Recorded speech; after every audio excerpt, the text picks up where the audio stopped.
Hello, everyone. Welcome to another episode of Equals. This is Nadia. Hey everyone, this is Nabil. Welcome to an Equal special today about the US election. And Nadia, I do know it remains a painful time for the world. I mean, just looking at the coronavirus case numbers in the US alone. But can I say perhaps for the first time this year that feels like there's some rays of hope breaking through? Just witness the power on the streets in countries around the world. We have a vaccine on its way. And let's be frank, an end to the harmful policies of the Trump administration. Yeah, and maybe I'm not as optimistic as you, but at least hopeful. And, there really has been a lot of excitement on the streets of DC, especially where I live. And we have sunny skies every day these days. We've already got Christmas music playing on all the radio stations, which feels a bit early, but I'm enjoying it anyway. You know when you hear Christmas music on the radio that things are gonna be okay. A bit of Mariah Carey, you know? Mariah always does the trick. I won't sing it. No, of course not. Don't do that. But look, I'm only going to be really hopeful once we actually see the progressive policies on the table and coming through. And that's what this episode is about today, right? Just what does the victory of President-elect Joe Biden mean for the fight against inequality? Absolutely, in the US and around the world. And we're joined by somebody today who can really speak to that. We're thrilled to have Professor Stephanie Kelton. She's been described as a rock star of progressive economics. Prospect magazine listed her among the world's top 50 thinkers this year. Yeah, and she's currently Professor of Economics and Public Policy at Stony Brook University. But what's really interesting is her ideas are shaping those of policymakers, right? She's been chief economist on the U.S. Senate Budget Committee, an advisor to Senator Sanders. She's been pushing bold ideas like the federal jobs guarantee and just generally been really vocal about inequality. Absolutely, absolutely. And she's been really best known for being a leading thinker on something called modern monetary theory, MMT. We'll talk about that in the interview. She's written a book about it called The Deficit Myth, and it's really challenging a lot of dominant economic thinking about government spending. And Nabil, I know that you've been reading up a lot on MMT in preparation for this interview. And maybe you can just stop sending me WhatsApp messages about MMT and just get it out of your system through this conversation with Professor Kelton today. You just don't know what you're missing out on, Nadia. MMT is really where the party's at, man. Let's get to the interview. Let's.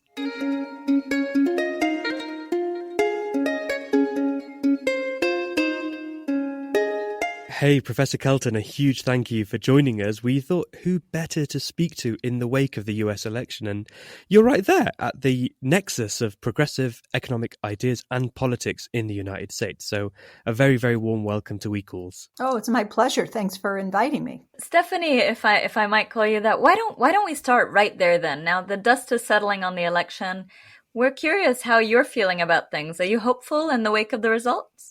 Definitely. I think a huge sigh of relief with the outcome of the election, and then, healthy optimism, I guess, with respect to where we go next. We've got an incoming administration and we're beginning to see what the cabinet is going to look like. I think, there's a lot to be optimistic about at this point. You say sigh of relief, and I think so many of us can totally relate. Now on Equals, Stephanie, we're especially interested in inequality, and let's go there. One of the things a Biden administration is going to have to grapple with is this huge gap between rich and poor, in which, for example, 3 billionaires own more than half of the people of the USA. As we were reading up, we learned how vocal you've been about billionaires. We loved when you wrote, "No one makes $1 billion, you take $1 billion." How do you think billionaires in the USA might be feeling now after this election cycle? That's a good question. I think, to be very honest with you, I doubt very much that they're shaking in their boots. I think that, they understand that President-elect Biden is talking about, among many other things, raising taxes on people at the very top of the income distribution. And so to some extent, they may feel like they're in the crosshairs. He's talked about increasing the corporate income tax. And so, they may be feeling a little bit of heat, but I think that deep down inside, they probably have the sense they're going to be okay. That is very interesting, right? Because despite them not quaking in their boots, at the same time, Stephanie, we are living in a political moment where there's a greater push than in decades, right, for policies to really address systemic inequalities. Now, We've heard that some of President-elect Biden's advisors are suggesting that he wants to have an FDR-style presidency, which I think is music to all our ears. But given the political realities, for example, in Congress, what do you think an FDR-style presidency might look like today? And which specific policies would look like tangible progress to you? Well, okay, so FDR kind of had sort of three buckets, right? The three R's. And so with the Great Depression and the way the administration was thinking about things, it was sort of like, okay, well, we have to have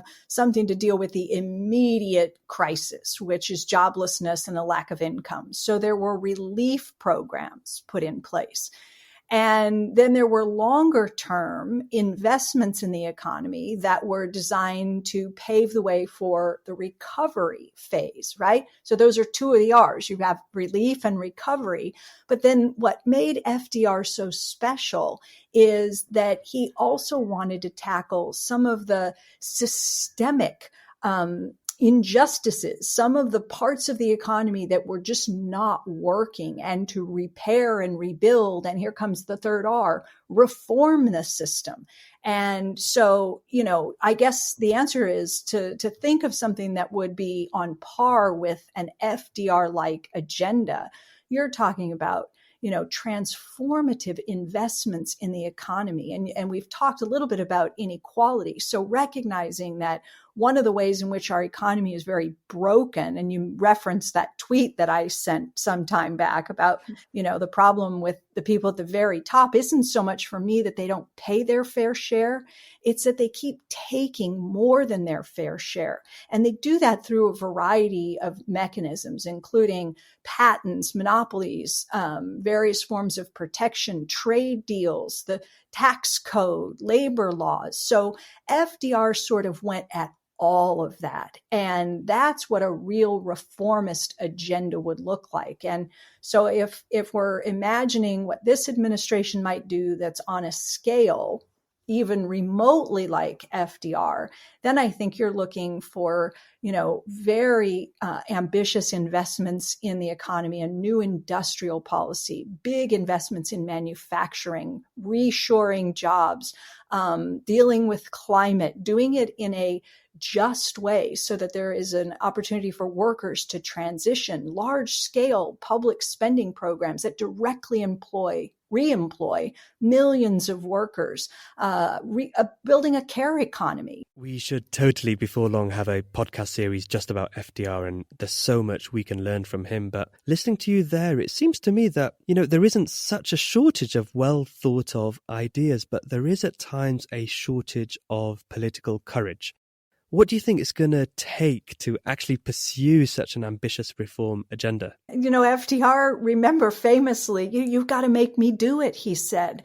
The pressure really does need to come from the bottom. Look where we are today. I mean, it is truly astonishing that we have had no action from Congress for many months now, knowing that the relief, the first R we talked about, the relief package that came largely in the form of the CARES Act, that $2.2 trillion package that made it through both the House and the Senate, that almost all of that spending is expiring. At the end of the year, income support for tens of millions of Americans, the deferrals on the debts for rent, for mortgage payments, for student loan debt. So much debt has been building up behind them, and the income support is disappearing, and Congress has gone AWOL. They're home for the holidays. And so, I think that what it's going to take is an enormous amount of pressure being brought to bear on members of Congress to get them to do their jobs, but the most basic kind of thing in response to what is just genuine economic pain. You turn on the news, it's impossible to miss miles long stretches of cars, families waiting in line for food before Thanksgiving, the eviction crisis that's coming down. I mean, there's just so much that you could just see it like a freight train running right at you. And yet Congress is not compelled to act. So I think, it's going to take all of us, frankly, on the phones, in the streets, making our voices heard, because just for reasons that behoove me, they seem incapable of understanding the magnitude of what this economy is facing in the months ahead. Indeed, so much to be done here in the US. And I also want to turn to the international front. Stephanie, in the last few weeks, it wasn't just Americans biting their nails as they awaited the outcome of the election, right? It was hundreds of millions of people around the world as well, because US policy impacts on their daily lives too. Change to America's foreign aid, trade, tax, and of course, climate policies could have a major impact, particularly for people in lower income countries. What do you think we can expect from this administration on the international front? Yeah, I mean, I think the first big thing we can expect is that the U.S. will re-enter the Paris Climate Agreement. That is going to happen very, very quickly, and I think that the international community knows that that's coming, and that they are extremely happy that the election went the way that it did, so that the U.S. re-engages on that front. But I think, the tensions are going to subside in many respects with, trade and that sort of thing. But, it's not going to be all, rainbows and roses. There are still differences in terms of, where the U.S. wants to be on a variety of international fronts. And there will be challenges, to be sure. But I think that we're going to have leadership again, that the rest of the world recognizes that, the U.S. is re-engaged internationally and will be a partner and a leader going forward. No doubt. And I'm keen for us to get into the meat of an area you've been a leading voice on, and that's modern monetary theory, or MMT. One of the constraints the new administration will inevitably face as it looks to promote any number of things from universal health care to student debt relief is the famous response, "That all sounds good, but how will you pay for it?" And I understand MMT can help answer that very question. Could you explain for our listeners in a very simple way what MMT is all about? Well, sure. I can give you a very quick thumbnail sketch. This is, what you're really asking me to do in some ways is to distill a body of academic scholarship that's been built up over the last quarter of a century into something that you can wrap your arms around in a kind of simple way. So here goes. Thank you. So what we've been trying to do is to explain the nature of the monetary system. Now, before everybody gets sleepy, that's a big thing. And it's important, right? Because you reference this question, how will we pay for it? And you'll often hear people say, well, where are you going to find the money for that? Well, think about what that question means. When someone says, where are you going to find the money? It literally evokes in your imagination this idea that you have to go somewhere and look for a thing that exists. Like there's money. Is it under the seat cushion? Is it in a cave? Is it in a vault? Where do I find it? Who has it? And MMT comes along and says, hang on, you are trapped in a gold standard way of thinking, right? This is a monetary system that doesn't exist any longer. We have this monetary system, and we've had it really since 1971, that, our monetary system changed. We have what's called a floating fiat currency. And boy, is that sexy. And what does it mean? It means that the federal government doesn't have to, quote unquote, find the money. That when Congress wants to fund a priority, whether it's tackling climate change or dealing with the economic fallout around coronavirus or anything else, it doesn't go out and find the money. What they do is find the votes. If you can find enough colleagues in the House and the Senate to vote for your spending priority, the votes authorize the spending, and the federal government has the unique capacity to do something the rest of us can't do. And that is, it can spend money it doesn't have. The government can spend money literally into existence. And they can do that because they have something we often call the power of the purse.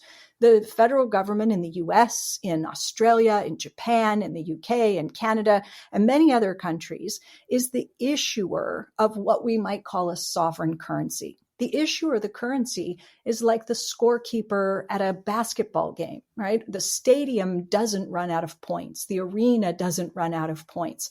The sovereign currency issuer can't run out of its own money.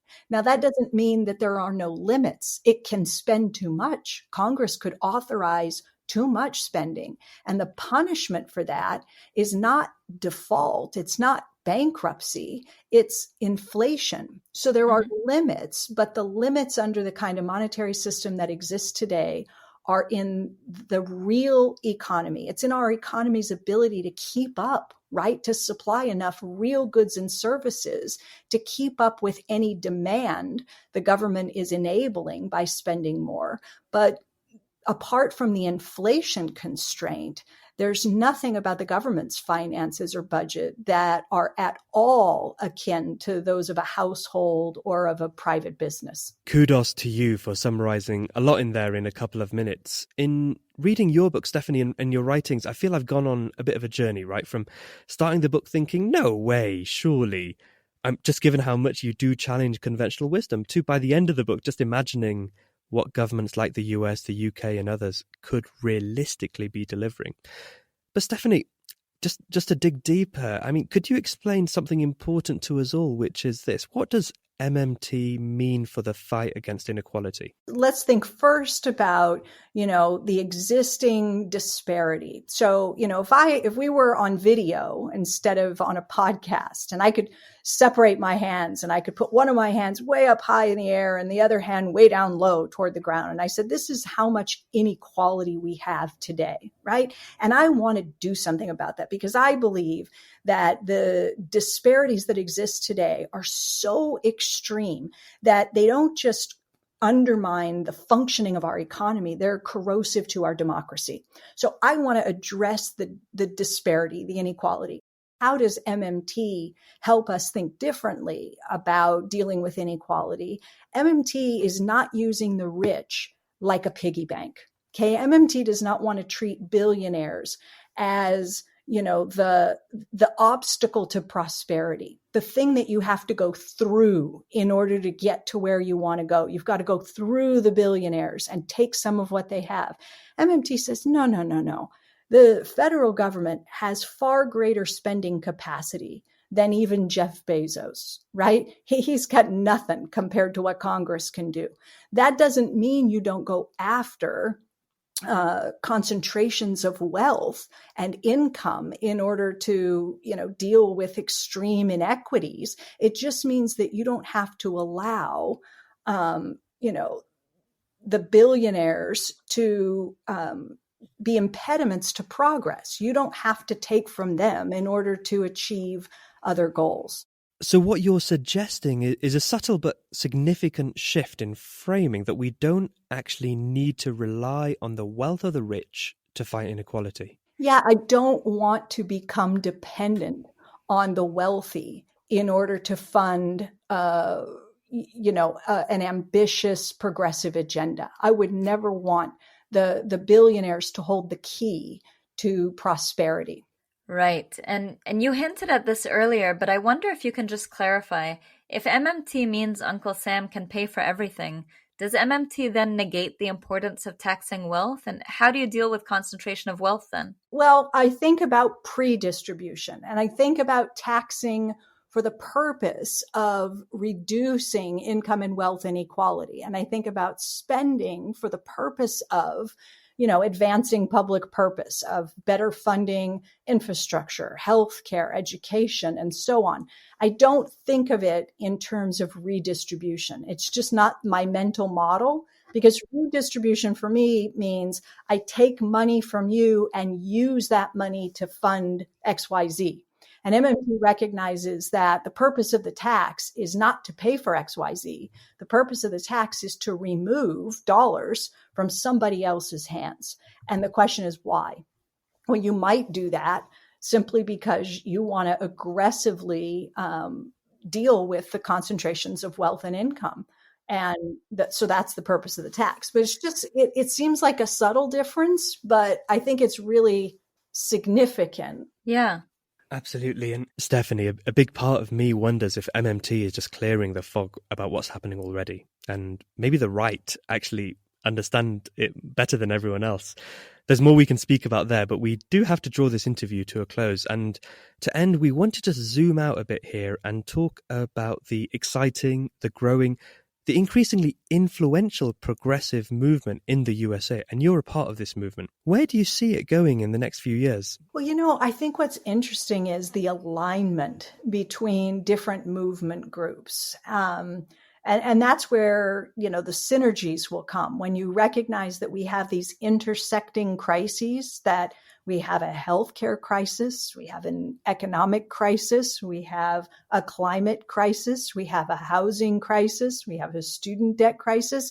And so, you've got activists and movement organizations that,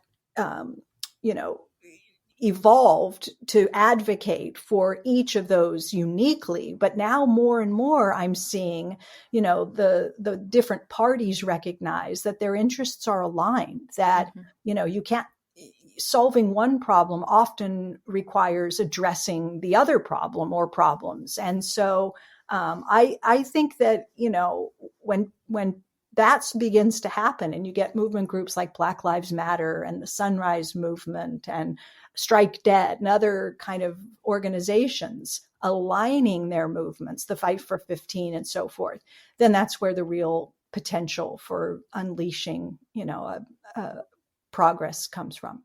That's a great note of solidarity and hope to end on, and especially given your visionary work, Stephanie, is so valuable to that movement. Thank you. It's been an absolute pleasure, and we express our solidarity with you for all that you're doing. Thank you, Stephanie. It was such a pleasure talking to you, and I've learned a lot and given us a lot to think about as well. Thank you. Oh, thank you so much for having me.